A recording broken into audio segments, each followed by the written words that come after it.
Le second livre des rois, chapitre 22. Josias avait 8 ans lorsqu'il devint roi, et il régna 31 ans à Jérusalem. Sa mère s'appelait Jédida, fille d'Adaja de Botskat. Il fit ce qui est droit aux yeux de l'Éternel, et il marcha dans toute la voie de David son père. Il ne s'en détourna ni à droite ni à gauche. La 18e année du roi Josias, le roi envoya dans la maison de l'Éternel Shaphan le secrétaire, fils d'Atsalia, fils de Meshulam. Il lui dit, « Monte vers Ilkija, le souverain sacrificateur, et qu'il amasse l'argent qui a été apporté dans la maison de l'Éternel, et que ceux qui ont la garde du seuil ont recueilli du peuple. On remettra cet argent entre les mains de ceux qui sont chargés de faire exécuter l'ouvrage dans la maison de l'Éternel. Et ils l'emploieront pour ceux qui travaillent aux réparations de la maison de l'Éternel, pour les charpentiers, les manœuvres et les maçons, pour les achats de bois et de pierres de taille nécessaires aux réparations de la maison. Mais on ne leur demandera pas de compte pour l'argent remis entre leurs mains, car ils agissent avec probité. » Alors Ilkija, le souverain sacrificateur, dit à Shaphan le secrétaire, « J'ai trouvé le livre de la loi dans la maison de l'Éternel. » Et Ilkija donna le livre à Shaphan, et Shaphan le lut. Puis Shaphan le secrétaire alla rendre compte au roi et dit, « Tes serviteurs ont amassé l'argent qui se trouvait dans la maison, et l'ont remis entre les mains de ceux qui sont chargés de faire exécuter l'ouvrage dans la maison de l'Éternel. » Shaphan le secrétaire dit encore au roi, « Le sacrificateur Ilkija m'a donné un livre. » Et Shaphan le lut devant le roi. Lorsque le roi entendit les paroles du livre de la loi, il déchira ses vêtements.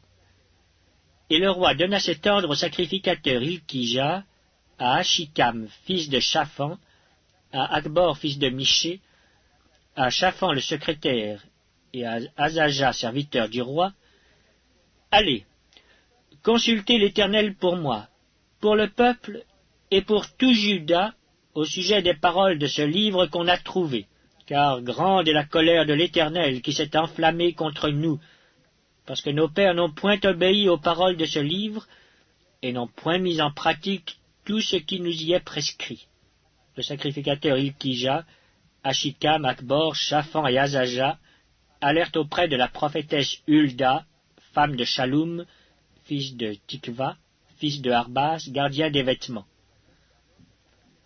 Elle habitait à Jérusalem dans l'autre quartier de la ville. Après qu'ils lui eurent parlé, elle leur dit, « Ainsi parle l'Éternel, le Dieu d'Israël. Dites à l'homme qui vous a envoyé vers moi, ainsi parle l'Éternel.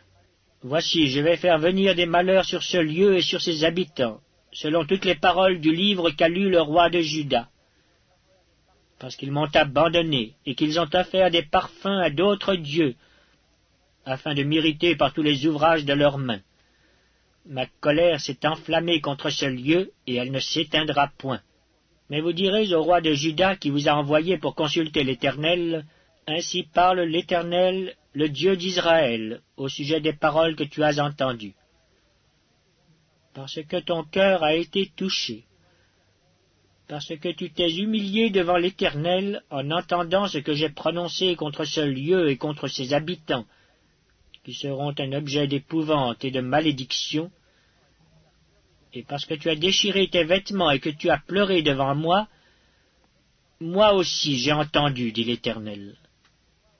C'est pourquoi, voici, je te recueillerai auprès de tes pères, tu seras recueilli en paix dans ton sépulcre, et tes yeux ne verront pas tous les malheurs que je ferai venir sur ce lieu. » Ils rapportèrent au roi cette réponse. Le second livre des rois, chapitre 23. Le roi Josias fit assembler auprès de lui tous les anciens de Juda et de Jérusalem, puis il monta à la maison de l'Éternel avec tous les hommes de Juda et tous les habitants de Jérusalem, les sacrificateurs, les prophètes, et tout le peuple, depuis le plus petit jusqu'au plus grand. Il lut devant eux toutes les paroles du livre de l'Alliance qu'on avait trouvé dans la maison de l'Éternel. Le roi se tenait sur l'estrade, et il traita alliance devant l'Éternel, s'engageant à suivre l'Éternel et à observer ses ordonnances, ses préceptes et ses lois, de tout son cœur et de toute son âme, afin de mettre en pratique les paroles de cette alliance écrites dans ce livre. Et tout le peuple entra dans l'alliance. Le roi ordonna à Hilkija, le souverain sacrificateur, aux sacrificateurs du second ordre et à ceux qui gardaient le seuil, de sortir du temple de l'Éternel tous les ustensiles qui avaient été faits pour Baal, pour Astarté et pour toute l'armée des cieux. Et il les brûla hors de Jérusalem dans les champs du Cédron, et en fit porter la poussière à Béthel. Il chassa les prêtres des idoles établis par les rois de Juda pour brûler des parfums sur les hauts lieux dans les villes de Juda et aux environs de Jérusalem, et ceux qui offraient des parfums à Baal, au soleil, à la lune, au zodiaque et à toute l'armée des cieux. Il sortit de la maison de l'Éternel l'idole d'Astarté qu'il transporta hors de Jérusalem vers le torrent de Cédron. Il la brûla au torrent de Cédron et la réduisit en poussière, et il en jeta la poussière sur les sépulcres des enfants du peuple. Il abattit les maisons des prostituées qui étaient dans la maison de l'Éternel, et où des femmes tissaient des tentes pour Astarté. Il fit venir tous les prêtres des villes de Juda. Il souilla les hauts lieux où les prêtres brûlaient des parfums, depuis Géba jusqu'à Beersheba. Et il renversa les hauts lieux des portes, celui qui était à l'entrée de la porte de Josué, chef de la ville, et celui qui était à gauche de la porte de la ville. Toutefois, les prêtres des hauts lieux ne montaient pas à l'autel de l'Éternel à Jérusalem, mais ils mangeaient des pains sans levain au milieu de leurs frères. Le roi souilla Tophet dans la vallée des fils de Hinnom, afin que personne ne fît plus passer son fils ou sa fille par le feu en l'honneur de Moloch. Il fit disparaître de l'entrée de la maison de l'Éternel les chevaux que les rois de Juda avaient consacrés au soleil, près de la chambre de l'eunuque Néthamélec, qui demeurait dans le faubourg. Et il brûla au feu les chars du soleil. Le roi démolit les autels qui étaient sur le toit de la chambre haute d'Akaz, et que les rois de Juda avaient faits, et les autels qu'avait fait Manassé dans les 2 parvis de la maison de l'Éternel. Après les avoir brisés et enlevés de là, il en jeta la poussière dans le torrent de Cédron.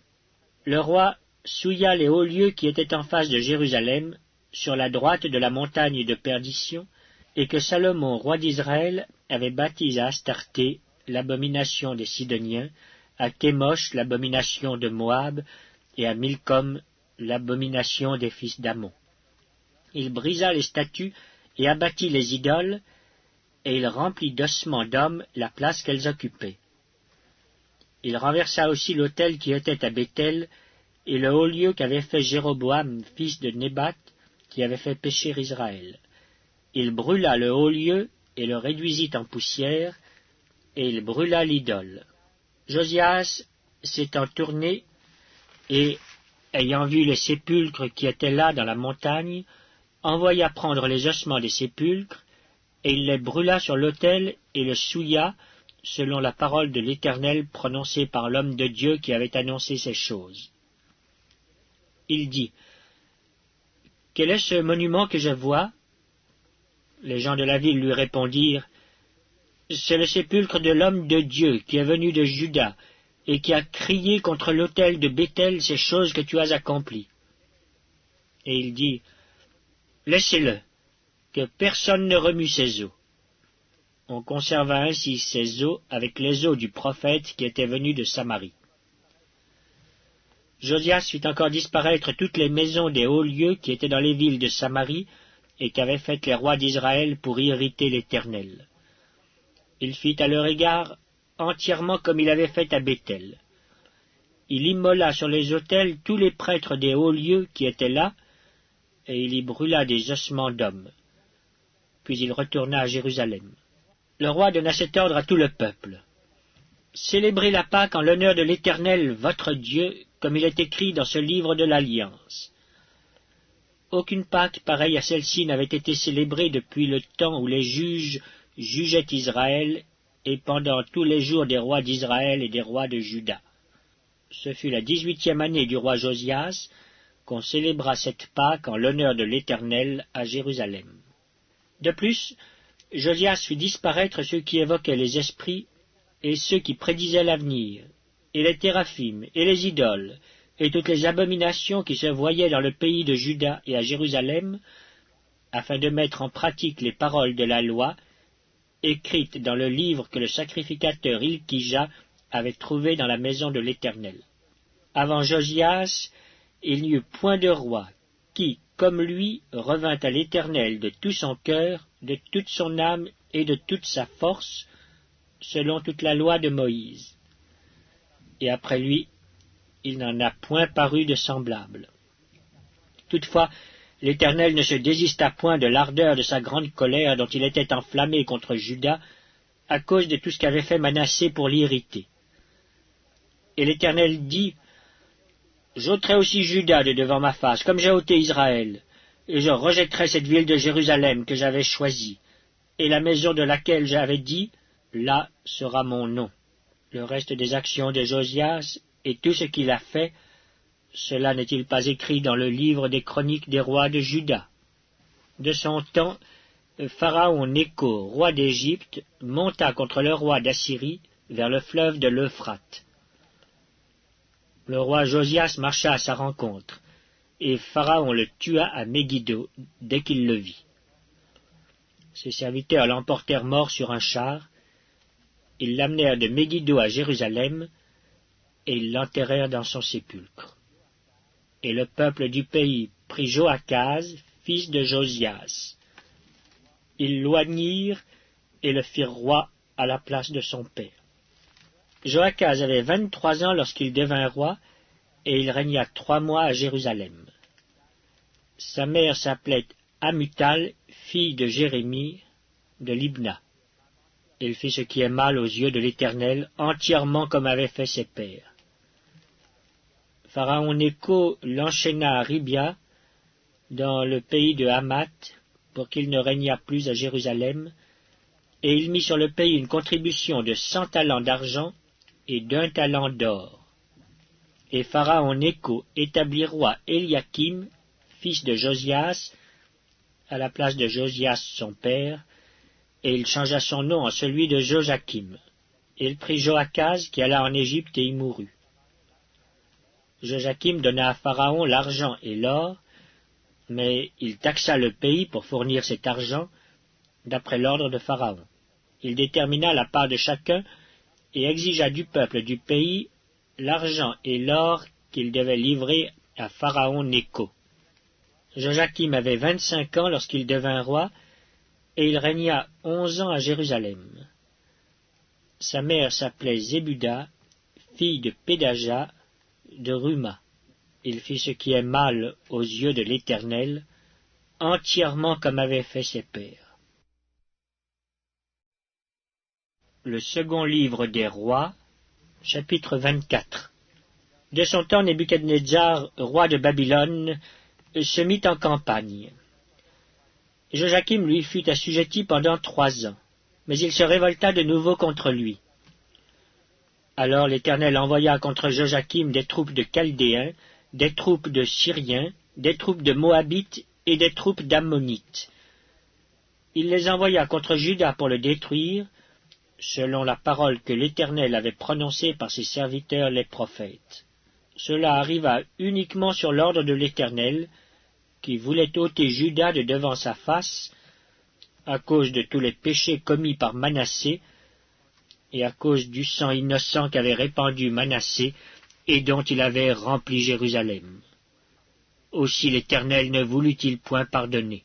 Le reste des actions de Joachim, et tout ce qu'il a fait, cela n'est-il pas écrit dans le livre des chroniques des rois de Juda? Joachim se coucha avec ses pères, et Joachim, son fils, régna à sa place.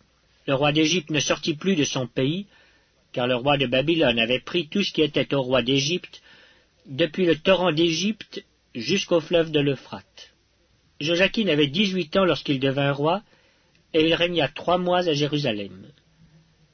Sa mère s'appelait Nehushta, fille d'Elnathan de Jérusalem.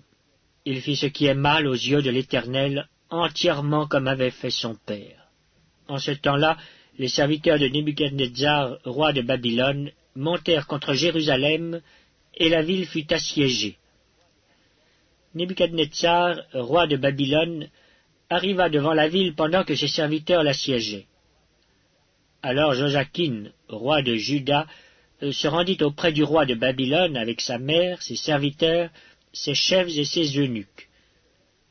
Et le roi de Babylone le fit prisonnier la 8e année de son règne. Il tira de là tous les trésors de la maison de l'Éternel et les trésors de la maison du roi, et il brisa tous les ustensiles d'or que Salomon, roi d'Israël, avait fait dans le temple de l'Éternel, comme l'Éternel l'avait prononcé. Il emmena en captivité tout Jérusalem, tous les chefs et tous les hommes vaillants, au nombre de 10 000 exilés, avec tous les charpentiers et les serruriers. Il ne resta que le peuple pauvre du pays. Il transporta Joachim à Babylone, et il emmena captif de Jérusalem à Babylone la mère du roi, les femmes du roi et ses eunuques, et les grands du pays, tous les guerriers au nombre de 7 000, et les charpentiers et les serruriers au nombre de 1 000, tous hommes vaillants et propres à la guerre. Le roi de Babylone les emmena captifs à Babylone, et le roi de Babylone établit roi à la place de Joachim Mathania, son oncle, dont il changea le nom en celui de Sédécias. Sédécias avait 21 ans lorsqu'il devint roi, et il régna 11 ans à Jérusalem. Sa mère s'appelait Amutal, fille de Jérémie, de Libna. Il fit ce qui est mal aux yeux de l'Éternel, entièrement comme avait fait Joachim. Et cela arriva à cause de la colère de l'Éternel contre Jérusalem et contre Juda, qu'il voulait rejeter de devant sa face. Et Sédécias se révolta contre le roi de Babylone.